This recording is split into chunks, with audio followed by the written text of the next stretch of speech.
Hi everyone. Welcome back to the class of Indian Writing in English. Today we are going to begin the article Imaginary Homelands written by Salman Rushdie. An old photograph in a cheap frame hangs on a wall of the room where I work. It's a picture dating from 1946 of a house into which, at the time of its taking, I had not yet been born.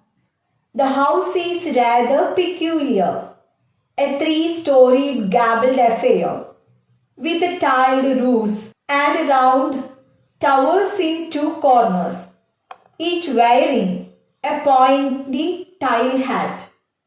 The past is a foreign country, goes the famous opening sentence of L.P. Hartley's novel, The Go-Between. They do things differently though, but the photograph tells me to invent this idea. It reminds me that it's my present that is foreign and that the past is home, albeit a lost home in a lost city in the midst of lost time. Salman Rushdie's essay, Imaginary Homelands, begins with an image of a photograph in the room where he writes. It is a picture of the house in which he lived as a child. It's a picture dating from 1946, taken before he was born. He writes this essay in London. The house is rather peculiar, a three-storied gabled affair with the tiled roofs and round towers in two corners, each wearing a pointy tile hat.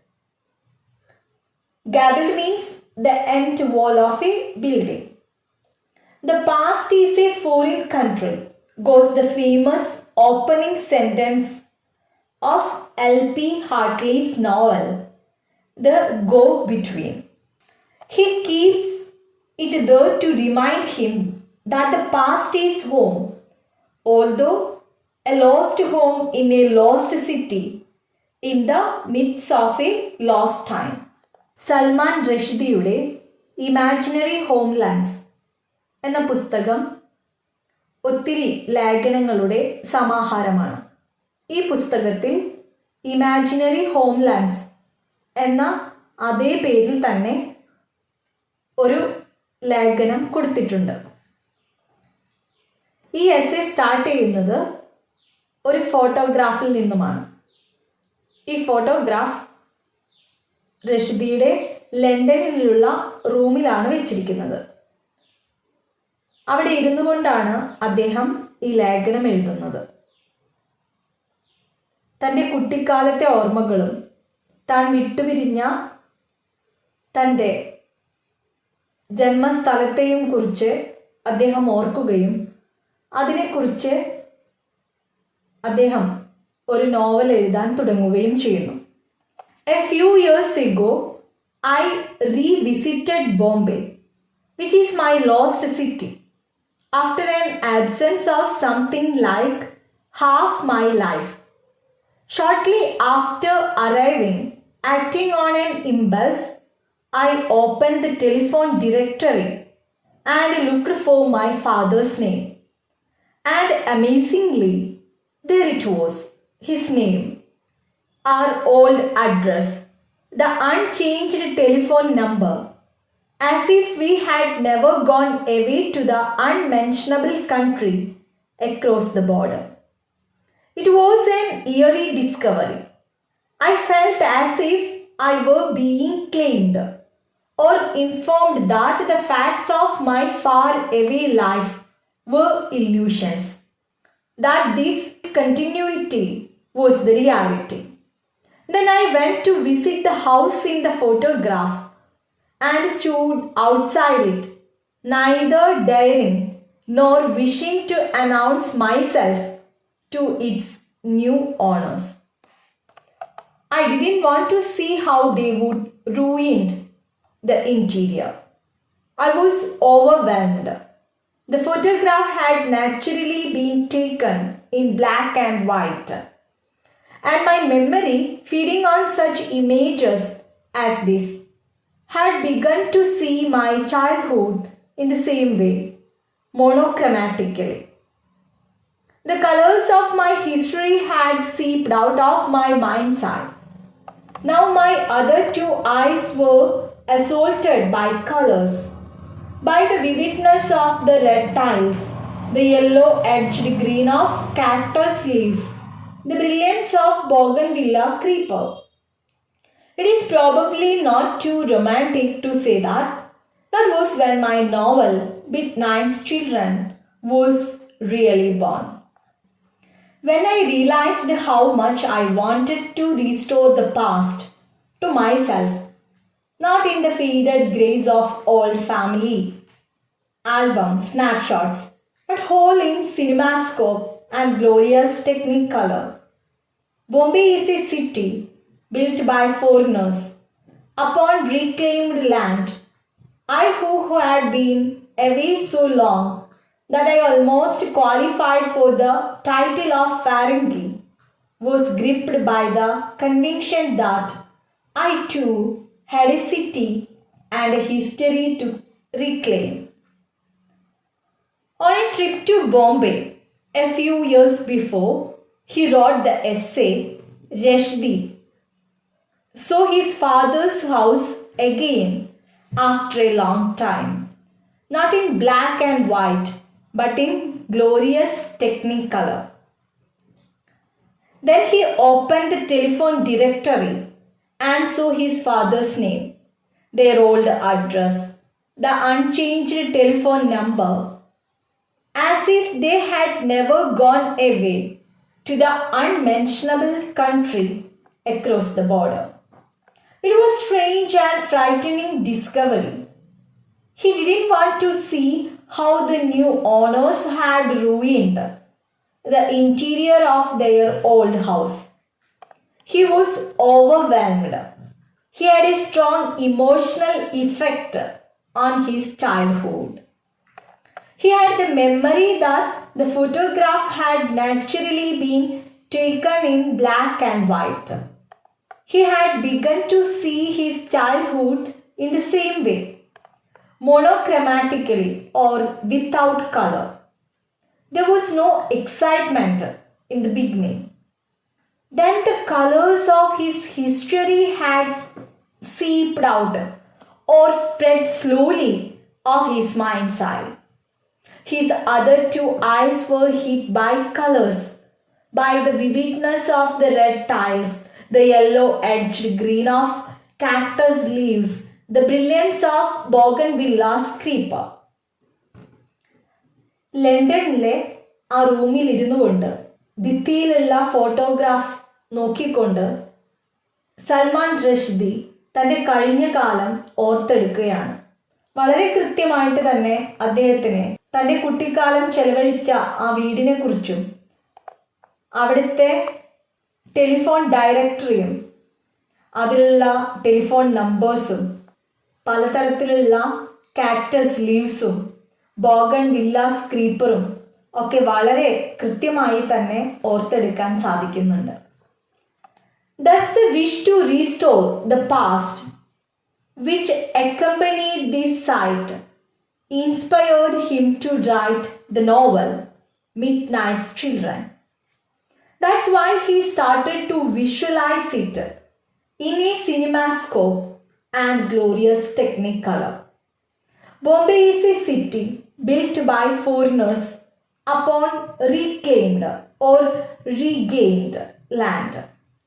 So he himself gave the title Ferengi, which means foreigner, and had the conviction or belief that he too had a city and a history to reclaim or regain.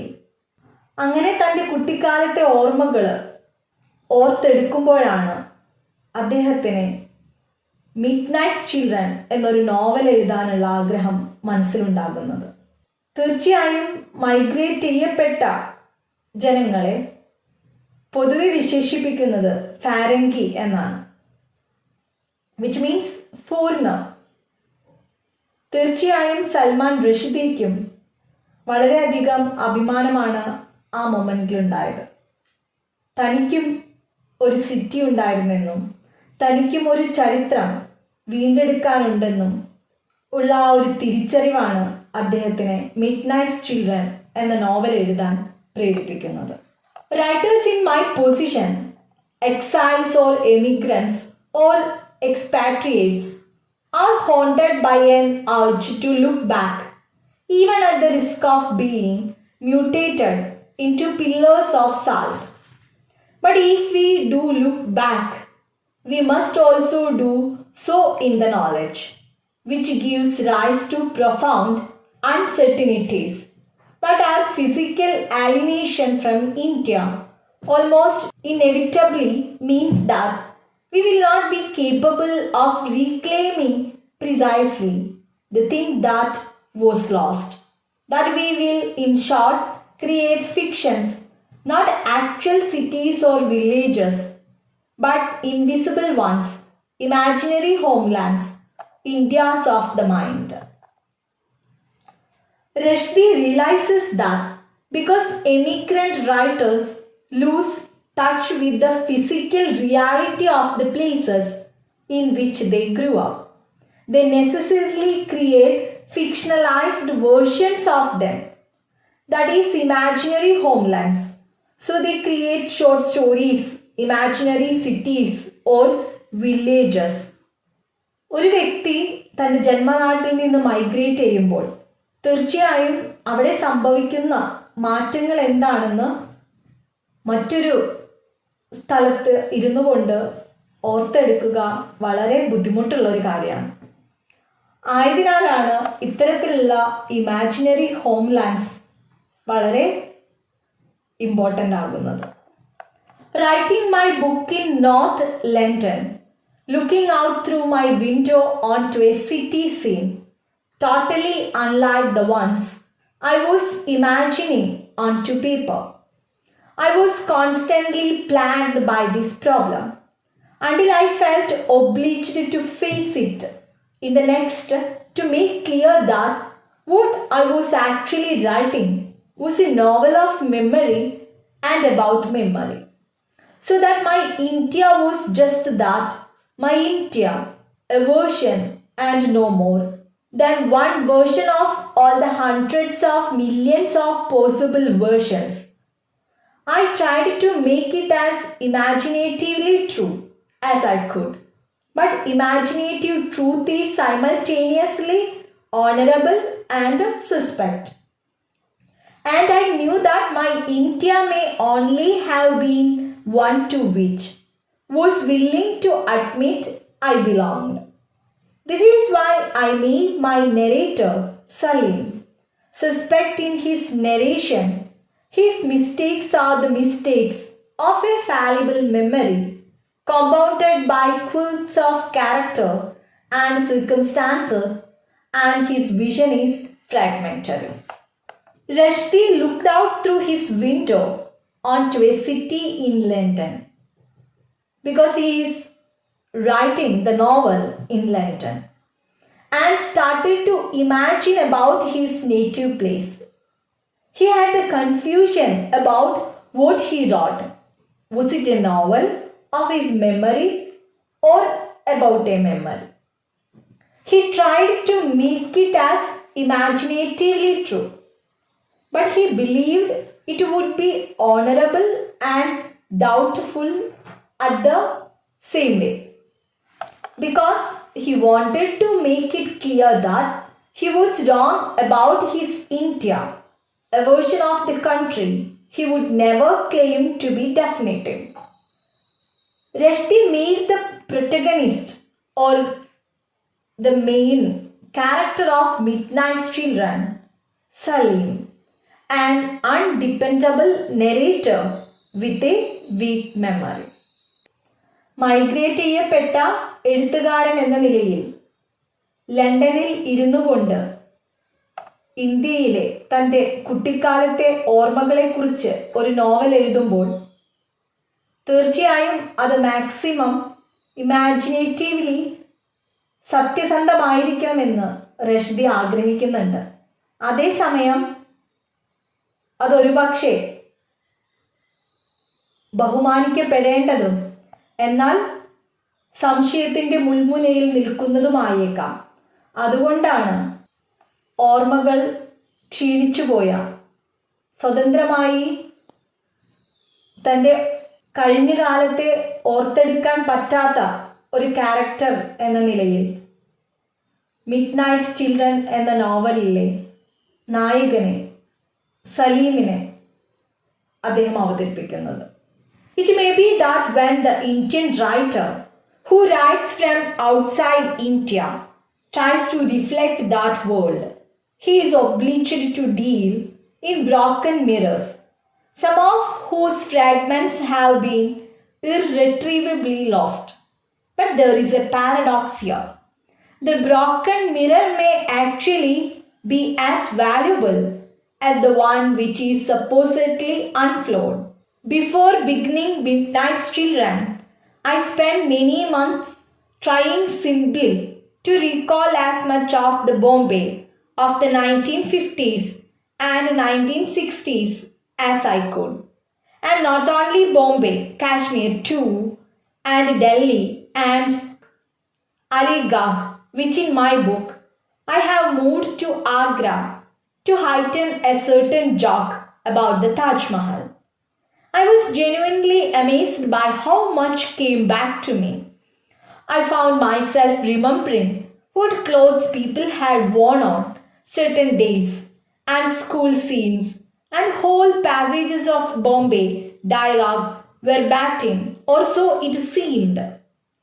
I even remembered advertisements, film posters, the neon jeep sign on Marine Drive, toothpaste ads for Bainika and for Kolnos, and a footbridge over the local railway line which bore on one side the legend "Isso puts a tiger in your tank," and on the other "Drive like hell and you will get there."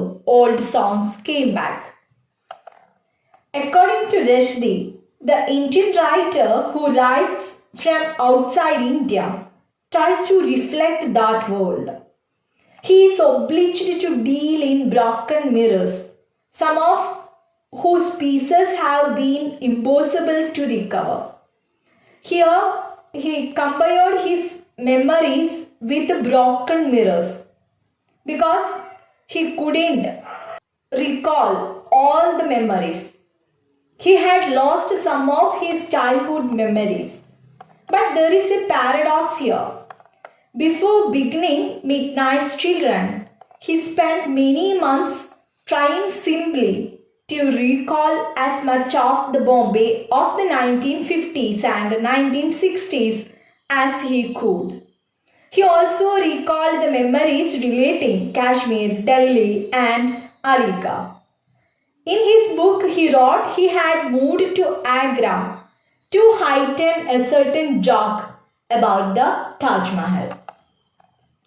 He felt wonder himself about his memory power.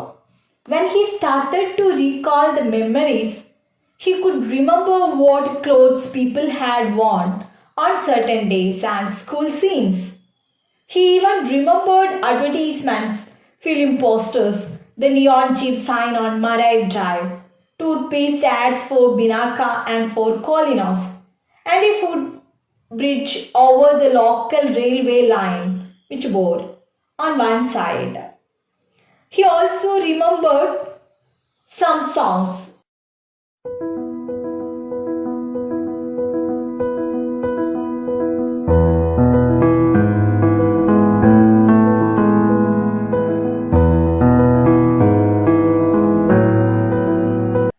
ഒരുപാട് ഓർമ്മകളാണ് അദ്ദേഹത്തിനെ അതിശയിപ്പിച്ചുകൊണ്ട് അദ്ദേഹത്തിൻ്റെ മനസ്സിലേക്ക് ഓടി വരുന്നത്.